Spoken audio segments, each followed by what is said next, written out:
This is the next screen in the process. We were in the property screen. We are now in the owner management area, but this would be the owner screen with owner data.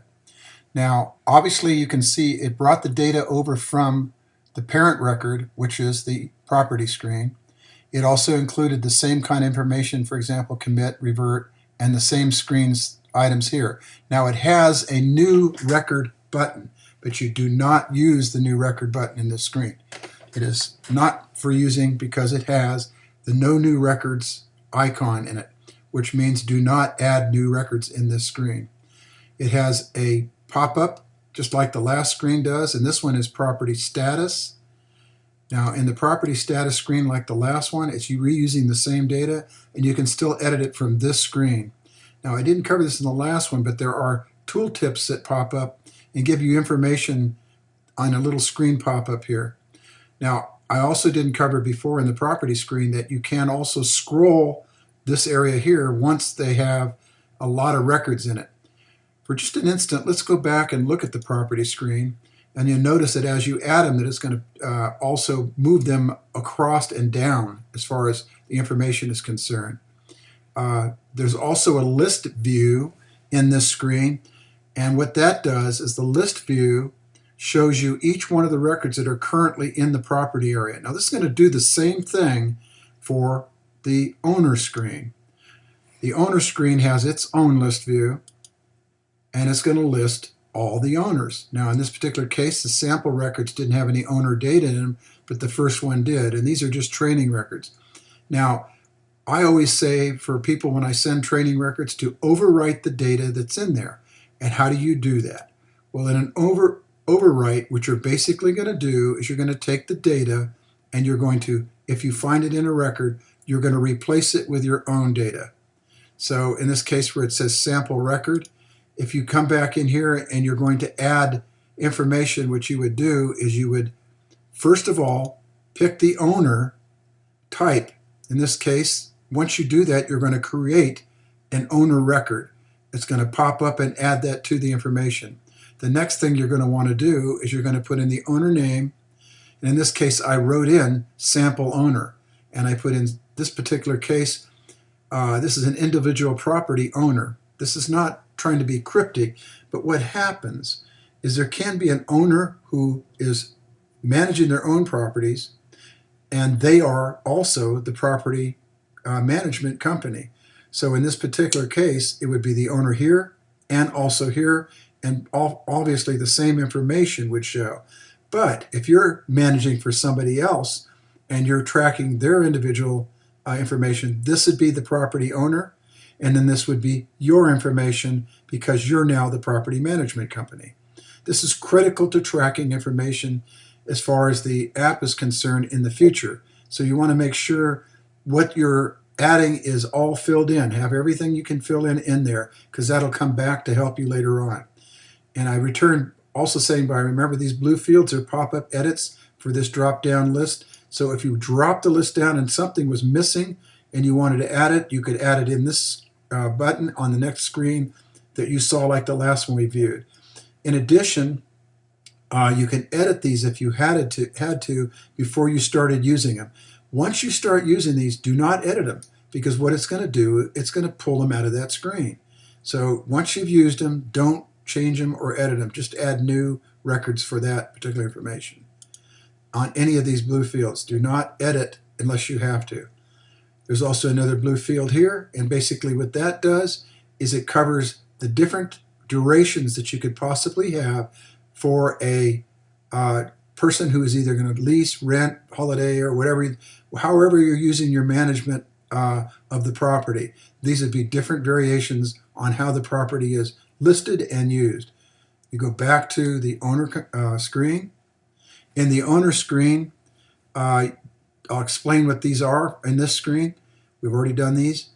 What you do is you put standard terms, rent lease terms, and type them in here or paste them in from a word processor. That way, if you're in the field on the iPad or iPhone, or if you're on a workstation someplace and you access this, you would have access to those particular terms and conditions for rental or lease for this property.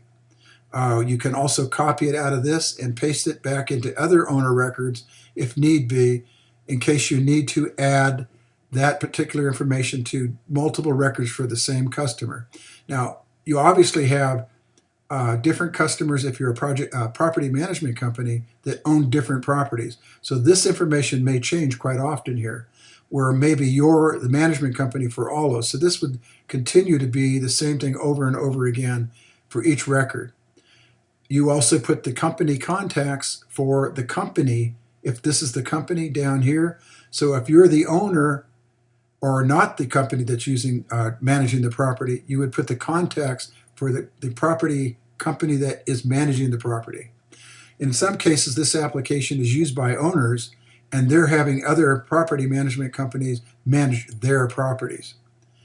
Okay, now on this area down here, these are owner-provided data, and basically what this means is you're going to put information in it that is in here, like the minimum deposit, the minimum cleaning fee, the minimum rental, and in this particular case, you will not have probably the rent purchase unless you're going to reuse the same thing all the time, and you're going to only do 6-month leases or 12-month or whatever it is, like rental week to week or day to day. Whatever that kind of property is, that would be the constant in here, because these figures really relate to how that property is used. If this is a day-to-day rental, then you would have the minimum deposit, a minimum cleaning fee, and rental for a day-to-day type of a property. If the owner management cost is involved, where you are actually paying as a management fee to a management company and you are the owner running this, then you would put the owner management cost. If you have a maintenance average max that you put in per month on a budgetary for this property, you would put that information in. In addition, the property value would be the value of the property as it was when you purchased it. The insurance company they're using to insure it, the insurance company address, the insurance company phone, and the person that's the main contact.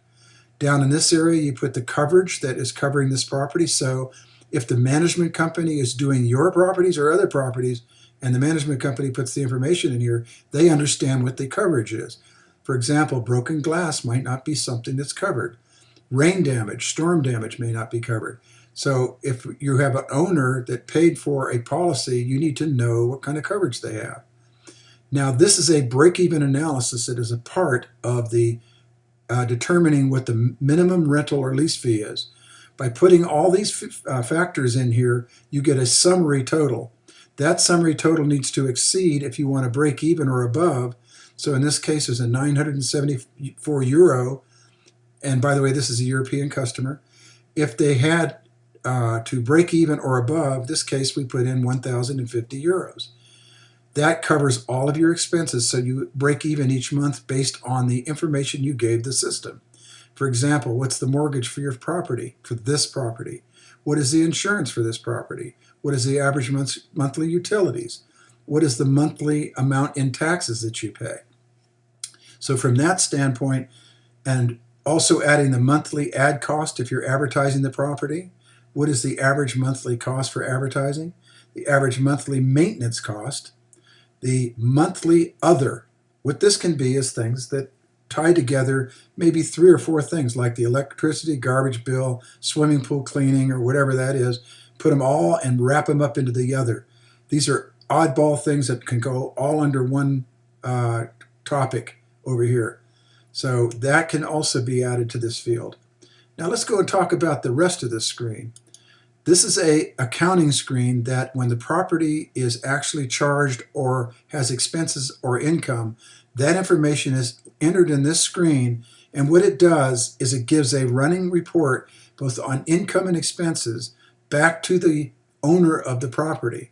This is a report that runs that particular thing for this property so that you can have a report to either bill for expenses or pay the owner of the property, if that's not you, for whatever the income is for this particular thing. You'll see more of this particular portal when we go over to the tenant records. Then there's the inventory.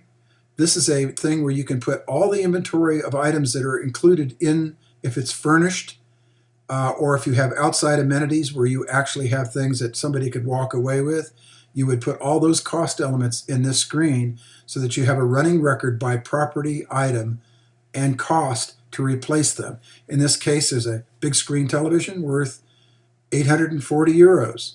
There's a replacement value of 840. The thing was, date it was purchased, the quality of it or condition is new. There's a quantity of 1, so there's 840 euros that this thing is a cost to replace kind of a situation. Obviously, if there are things in there that from renter or leaser to each one that you go through, you can use this as an inventory and print the inventory by address, or just do an owner's inventory as an update for the owner if he needs an owner's inventory.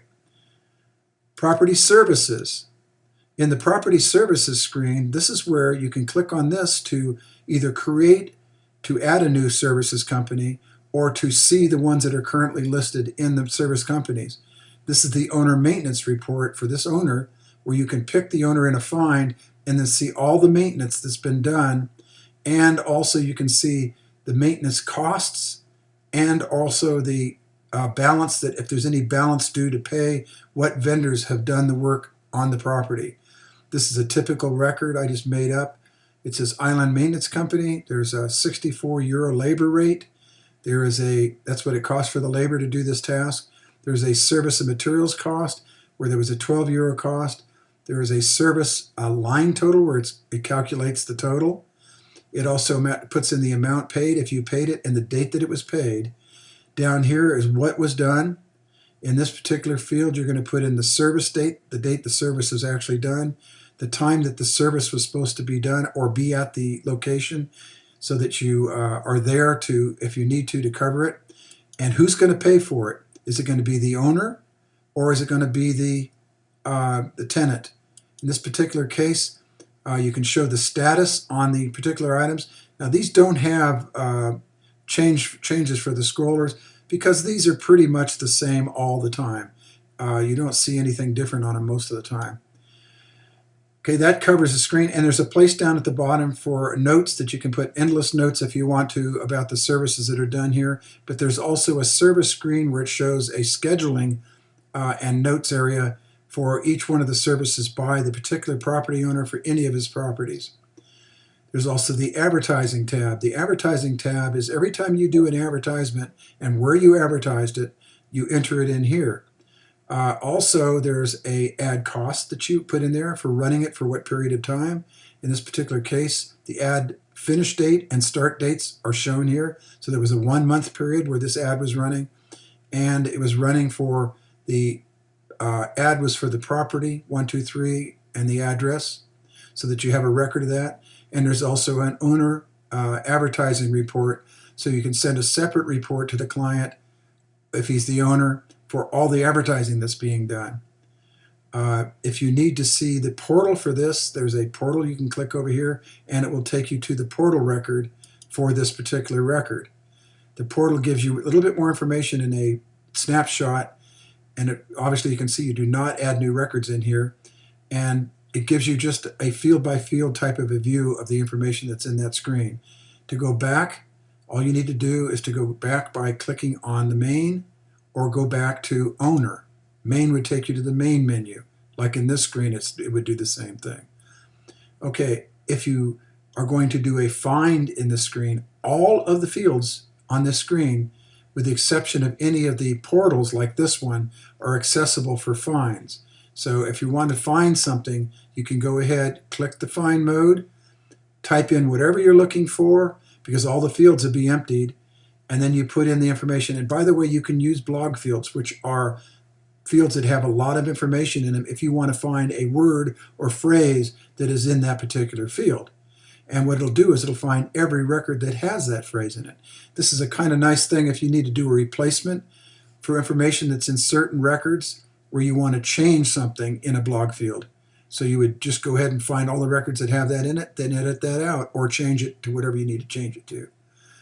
Remember that these have next and previous buttons in it. They'll go between the records and the property records. You can use this to go through them, or you can do a find based on the actual property owner information. Now the last thing is remember to commit or revert if you need to. I've already shown you the list view for the owner. And the next thing we're going to go to from this screen is to the maintenance screen. This is the end of this tutorial.